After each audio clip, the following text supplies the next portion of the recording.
The name Bwala Yamasa got quite a reaction from you. I'm guessing the Kikongo strain was released in that village. Cypher used that region to experiment with vocal cord parasite transmission.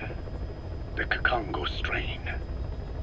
The settlements around the refinery upstream of Bwala Yamasa were the proving grounds.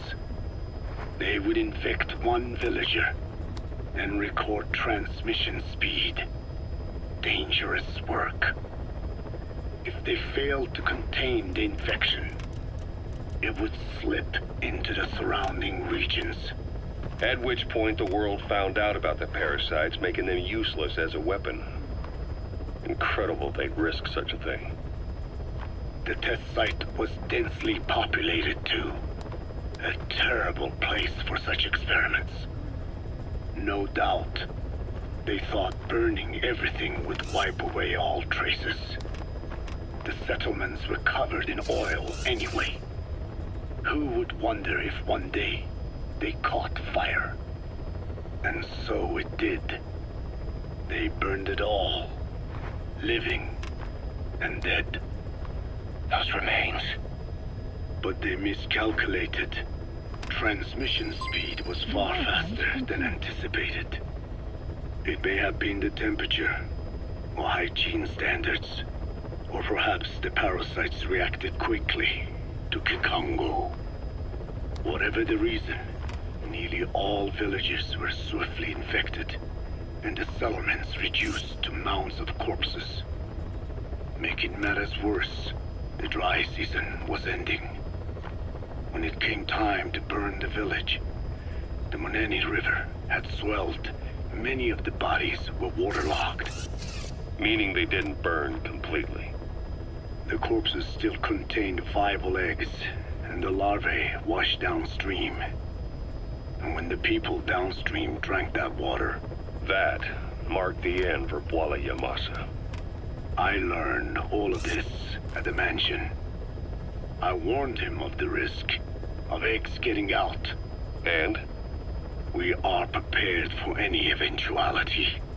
I get it. Putting the oil field back online. The oil leaks, saner.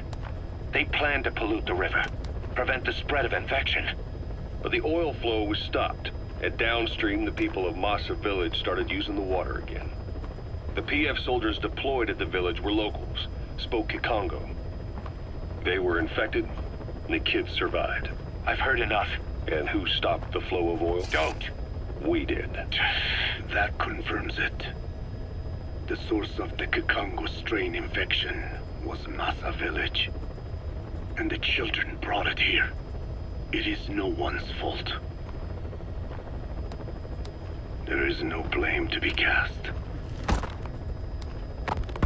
The parasites, they were tested in other regions? Their physiology requires that they be tested under varied conditions. Another test site was in Afghanistan. So it was the parasites there. Both the Pashto and Tajik languages are spoken in the mountains of Afghanistan, and population density is low. Ideal testing grounds for how accurately the parasites target only the specified language. It is also relatively easy to prevent the spread of infection.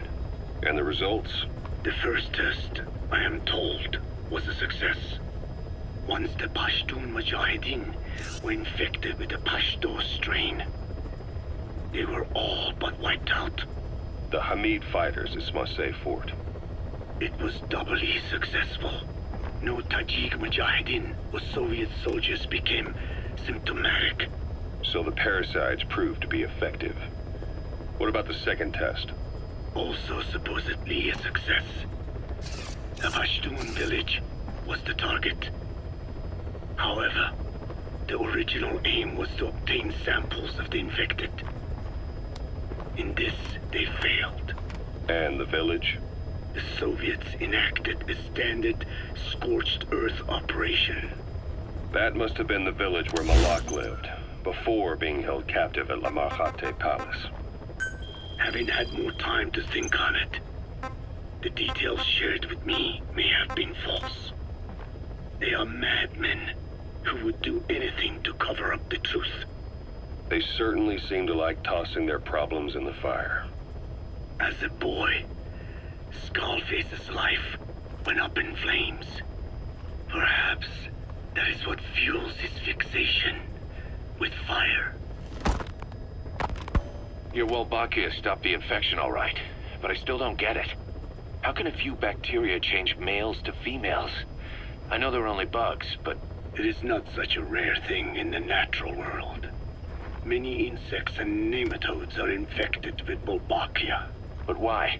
They nest in the cell cytoplasm of the host, even in the egg cells, with the result that the offspring are born infected. Mother-to-child transmission. However, Wolbachia cannot nest in sperm because they do not have cytoplasm. So even a successful infection of a male ends after a single generation. This means the Wolbachia must resort to maximizing the population of infected females. Sounds like an ethnic cleansing campaign on a tiny scale. Gender change from male to female is their survival tactic. So more females means more Wolbachia carriers, so it can keep thriving in the following generations. But the parasites in a human host are supposed to be a mating pair.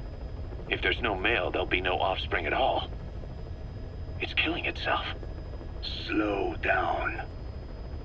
This tactic is intended for environments where a single male can copulate with multiple females.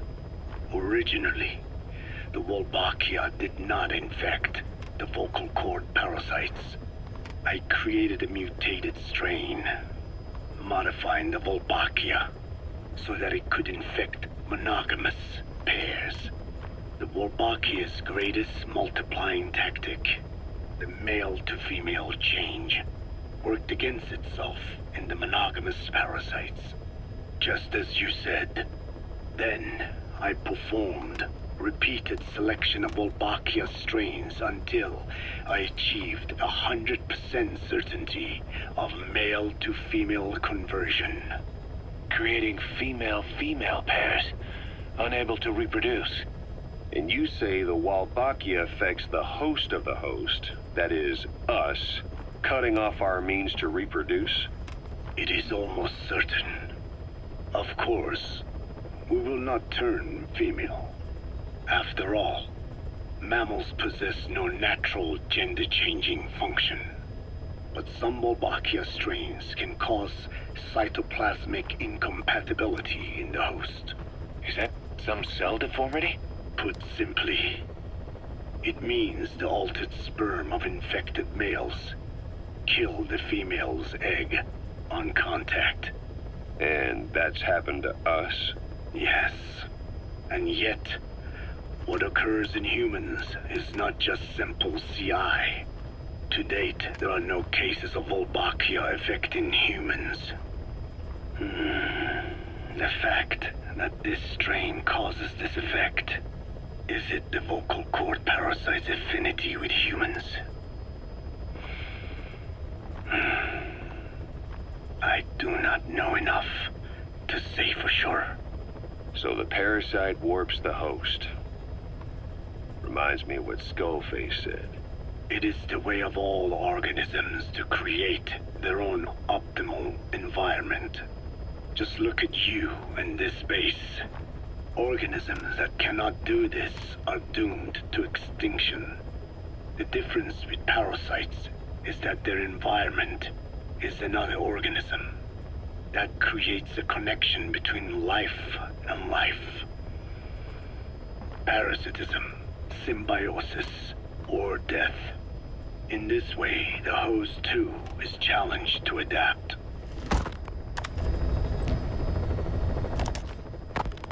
About this OKB-0 Emmerich was talking about. Its location and features match the citadel in the mountains northeast of the Soviet base camp. Built during the time of Alexander the Great, it was left in ruins following one of Genghis Khan's campaigns. Its occupants changed time and again due to war, and it was expanded on more than one occasion. Ultimately, it fell into the hands of the Soviet philosophers. The Soviet army was using it as the headquarters of its Afghan invasion force. But it would seem that Skullface's connections with the philosophers gave him license to develop Sahelanthropus there. And that's what Emmerich was doing at the place, before he got the axe. But OKB is a designation the Soviets use for weapon design bureaus. There's no way they'd have one of those in Afghanistan.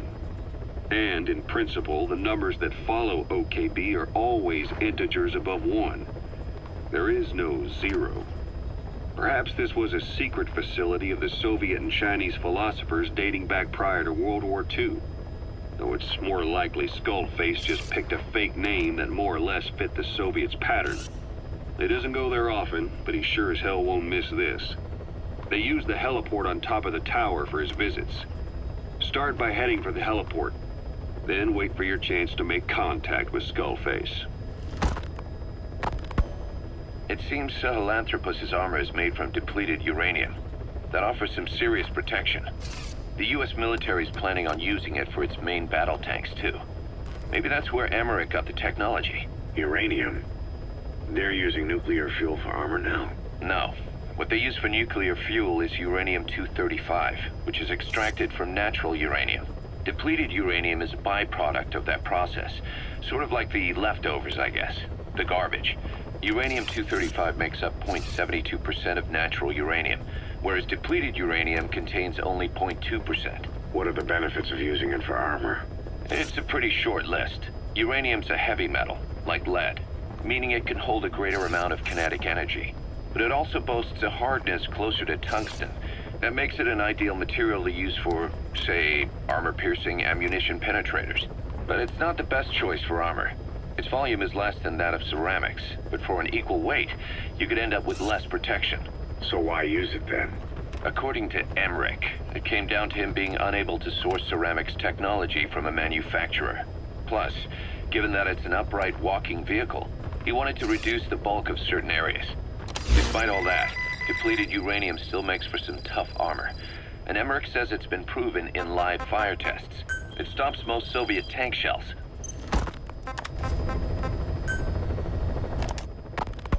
Code Talker, what are the metallic archaea? Volcanic craters spewing sulfur. Water hot enough to boil your skin off. Ocean depths of 800 plus atmospheres. Wastelands radioactive enough to kill you where you stand. There are groups of organisms that survive despite. No. Because of living in such environments. I've heard about them. Extremo... something. Extremophiles. By selecting certain species, then subculturing and repeatedly modifying them, I created a metallic offspring of pure archaea. They subsist on metals rather than organic matter. And some of them even consume uranium? Yes. Uranium enrichment archaea metabolize only uranium-235. As a result, they produce weapons-grade enriched uranium. How is that possible? Consider how plants fractionate carbon isotopes when they conduct photosynthesis. Nature possesses abilities beyond our imagination. So it was archaea that brought down your chopper? Corrosive archaea, yes. They oxidize metals, feeding off the energy in the electrons they receive. What became of the wreckage? We had the R&D team retrieve samples for study in airtight plastic containers, of course. Prudent. We shall extract archaea from it in good time. They should help you fight back against Black Anna. Any chance we could start now? It doesn't have to be a lot. I might just have another use for them. If it's only a small amount you need. That's fine. I'll get the R&D team to assist. Let's go.